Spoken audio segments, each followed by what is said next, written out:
Now, it just takes one simple click to upload, but this programme has discovered that many of the applications which users are putting on their Android smartphones are sharing their personal data without their permission or even their knowledge. Our research found that popular free apps are, in effect, allowing advertisers to get access to private information from users' phones, things like contacts and photographs. And the European Information Commissioner told us they were breaking the law, as our technology correspondent Benjamin Cohen reports. Few of us stop to think about just how much highly private information is stored on our smartphones. Intimate photographs, texts and emails to loved ones, who we call and where we go. But now millions of us are downloading applications to run on them. Fun and useful little programs that claim to enhance the features of your phone. Some of these applications we found that... But research for Channel 4 News has uncovered just how easy it is for apps on Android phones to access and share our data, and shockingly, how advertisers can see our personal information without us even knowing.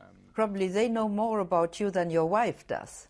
Though it's a very dangerous thing, and it is completely against European law. Users can download applications onto their Android phone by going to the app market, which I'm doing now. When you select an application, you're given a list of permissions that you grant to the application. For example, to look at your contacts book, access the camera, and so on. You have to grant permission to each application in order to install it and then use it. But it's not just the apps you're granting permission to. What have you been able to find in the top 50 applications? We found that a lot of the free applications are using advertising inside the applications, and that the permissions that you grant to these applications is also granted to the advertising. Do you think that the customers will be surprised that by downloading an app they're granting permission to a whole range of companies that they may never have heard of?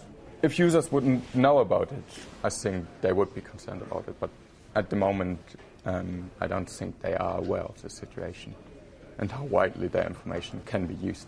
The code that Niels found gave advertising networks access to your contacts, calendar and location. It came from a large US ad network called MobClicks. Despite numerous calls and emails from Channel 4 News, the company hasn't explained what it's doing there.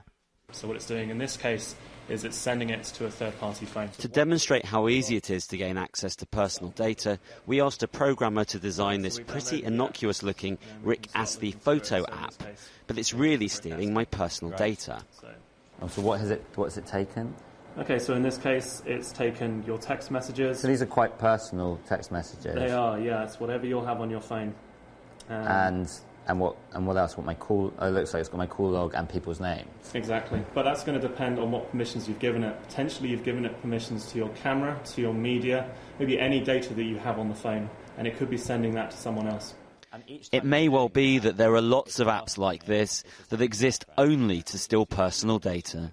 Some of these applications we found that the advertisers get an interface. I took our findings to the Vice President of the European Commission, who is trying to push through continent-wide legislation to reform data protection law. This really concerns me, and this is against the law, because nobody has the right to get your personal data without you agreeing to this. Maybe you want somebody to get this data and you agree, then it's fine. You're an adult and you can do whatever you want, but normally you have no idea what others are doing with your data. They are spotting you, they are following you, they get the information about your friends, about your whereabouts, about your preferences.